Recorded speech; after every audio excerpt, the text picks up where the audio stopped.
ओम जय श्री जगन्नाथ। मित्रों, मैं पपेस आप सभी भक्त जनों को नमस्कार करता हूँ। तो चलिए सुनते हैं अग्नि पुराण की अगला अध्याय। वासुदेव संकर्षण आदि के मंत्रों का निर्देश तथा एक व्यूह से लेकर 12 व्यूह तक के व्यूहों का एवं 25 और 26 व्यूह का वर्णन। नारद जी कहते हैं, ऋषियों, अब मैं वासुदेव आदि के आराधनीय मंत्रों का लक्षण बता रहा हूँ। वासुदेव, संकर्षण, प्रद्युम्न और अनिरुद्ध, इन 4 व्यूह मूर्तियों के नाम के आदि में ओम, फिर क्रमशः अ, आ, अम, अह, ये 4 बीज तथा नमो भगवते पद जोड़ने चाहिए और अंत में नमः पद को जोड़ देना चाहिए। ऐसा करने से इनके पृथक पृथक 4 मंत्र बन जाते हैं। इसके बाद नारायण मंत्र है, जिसका स्वरूप है ओम नमो नारायणाय, ओम तत्सत ब्रह्मणे ओम नमः, ये ब्रह्म मंत्र है। ओम विष्णवे नमः, ये विष्णु मंत्र है। ओम छाम ओम नमो भगवते नरसिंहाय नमः, ये नरसिंह मंत्र है। ओम भूर्नमो भगवते वरायाह, ये भगवान वराह का मंत्र है।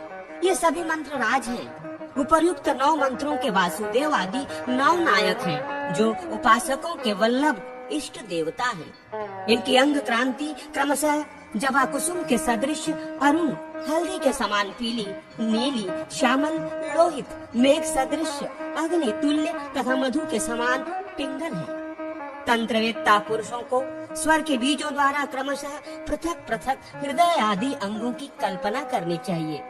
उन बीजों के अंत में अंगों के नाम रहने चाहिए, यथा ओम आ हृदयाय नमः, ओम ई शीर्षे स्वाहा, ओम शिखाय वष्टः, और उन अंग नामों के अंत में नमः आदि पद जुड़े होते हैं, यथा क्लाय हृदयाय नमः, क्लिंग शीर्षे स्वाहा इत्यादि। ह्रस्व स्वरों से युक्त बीज वाले अंग उपांग कहलाते हैं। देवता के नाम संबंधी अक्षरों को पृथक पृथक करके उनमें से प्रत्येक के अंत में बिंदुआत्मक बीज का योग करके उसमें अंगन्यास करना भी उत्तम माना गया है। अथवा नाम के आदि अक्षर को दीर्घ स्वरों एवं ह्रस्व स्वरों से युक्त करके अंग उपांग की कल्पना करें और उनके द्वारा क्रमशः न्यास करें। हृदय आदि अंगों की कल्पना के लिए व्यंजनों का यही क्रम है। देवता के मंत्र का जो अपना स्वर बीज है, उसके अंत में उसका अपना नाम देकर अंग संबंधी नामों द्वारा पृथक पृथक 5 से लेकर 12 अंगों तक के न्यास वाक्य की कल्पना करके सिद्धि के अनुरूप उसका जप करें। हृदय, सिर, शिखा, कवच, नेत्र और अस्त्र, ये 6 अंग हैं। मूल मंत्र के बीजों का इन अंगों में न्यास करना चाहिए।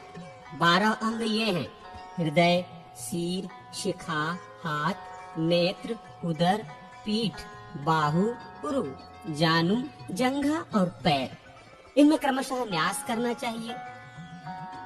ये गरुड़ संबंधी बीज मंत्र है, ये गदा मंत्र है, ये पुष्टि देवी संबंधी मंत्र है, ये श्री मंत्र है, ये 5 जन्य शंख का मंत्र है, ये वनमाला का, और ये पद्म या पद्मनाभ का मंत्र है। बीज रहित पद वाले मंत्रों का अंगन्यास उनके पदों द्वारा ही करना चाहिए। नाम संयुक्त जातन्य पदों द्वारा हृदय आदि 5 अंगों में पृथक पृथक न्यास करें।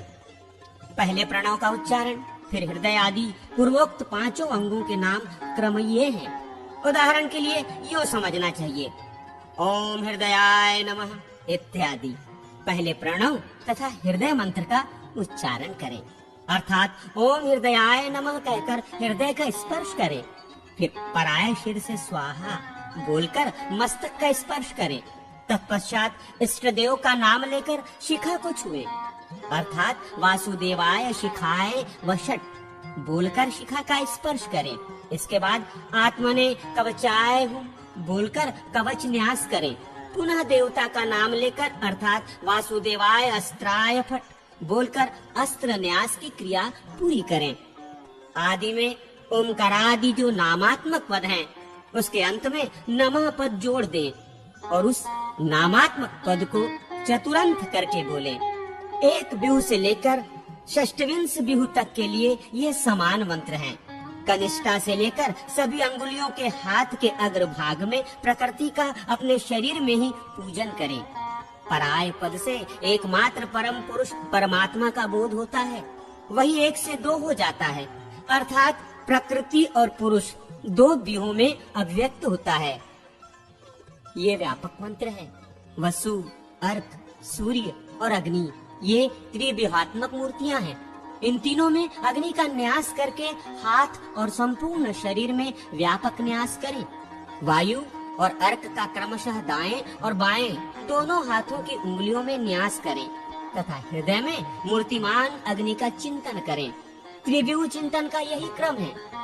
चतुर्व्यूह में चारों वेदों का न्यास होता है।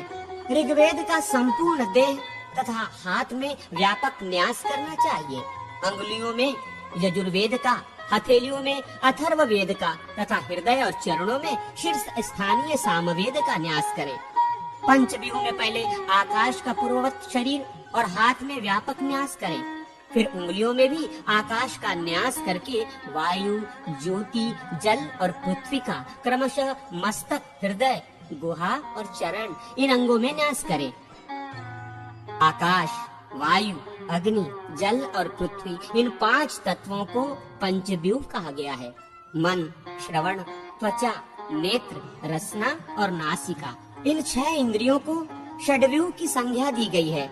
मन का व्यापक न्यास करके शेष 5 का अंगुष्ठ आदि के क्रम से 5 उंगलियों में तथा सिर, मुख, हृदय, गुहा और चरण इन 5 अंगों में भी न्यास करें। ये करणात्मक व्यूह का न्यास कहा गया है। आदि मूर्ति जीव सर्वत्व व्यापक, आदि मूर्ति जीव सर्वत्व व्यापक है।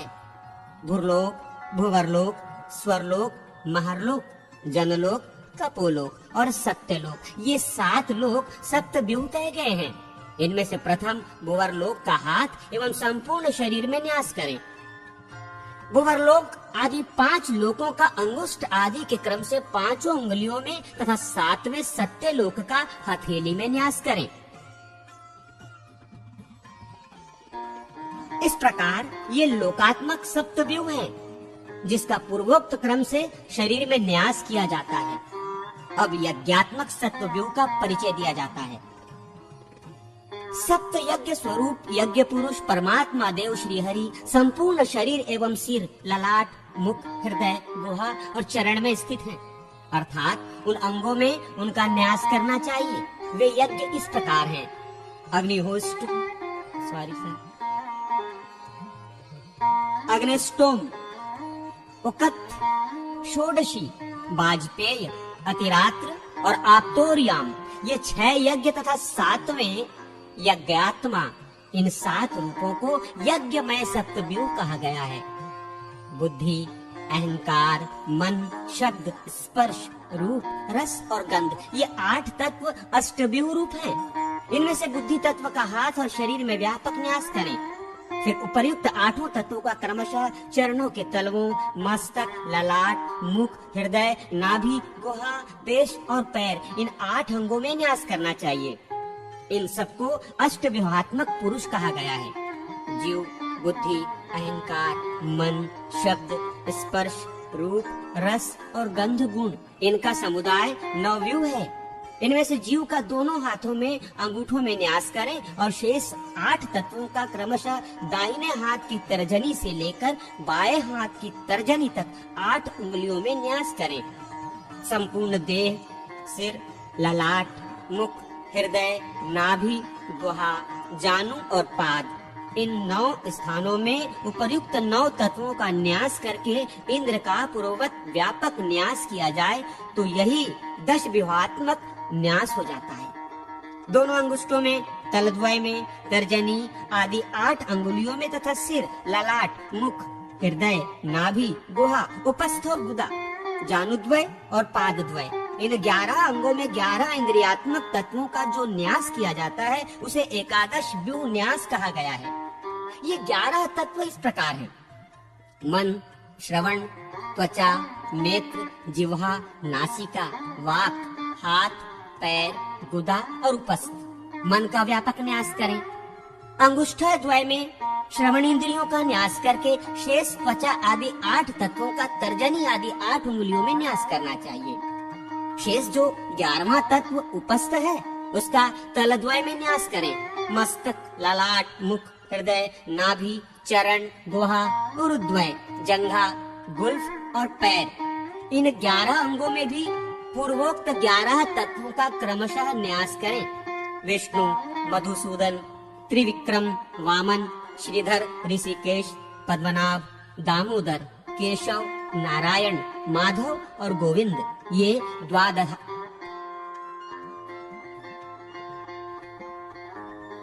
ये द्वादशात्मक व्यूह है।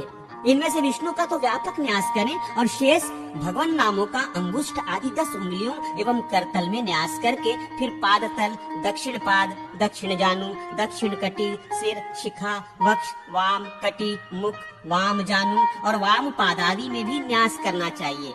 ये 12 व्यूह हुआ। अब पंचविंश एवं षड्विंश व्यूह का परिचय दिया जाता है।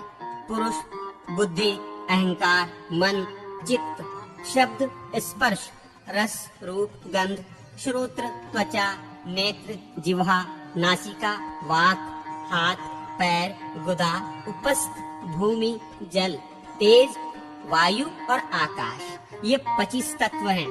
इनमें से पुरुष का सर्वांग में व्यापक न्यास करके 10 का अंगुष्ठ आदि में न्यास करें।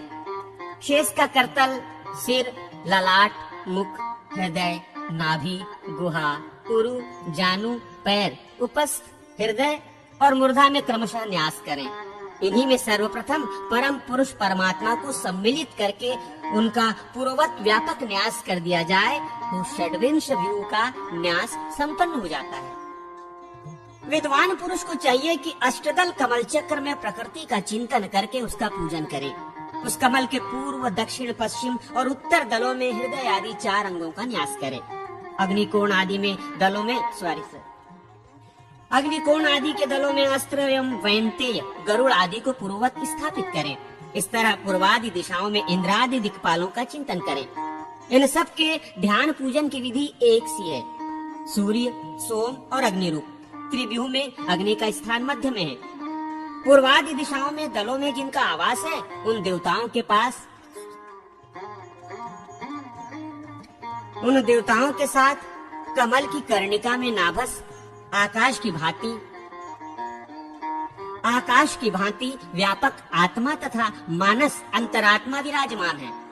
साधक को चाहिए कि वो संपूर्ण मनोरथों की सिद्धि के लिए तथा राज्य पर विजय पाने के लिए विश्व रूप परमात्मा का यजन करे। संपूर्ण व्यूहों, हृदय आदि 5 अंगों, गरुड़ आदि तथा इंद्र आदि दिक्पालों के साथ ही उन श्री हरि की पूजा का विधान है। ऐसा करने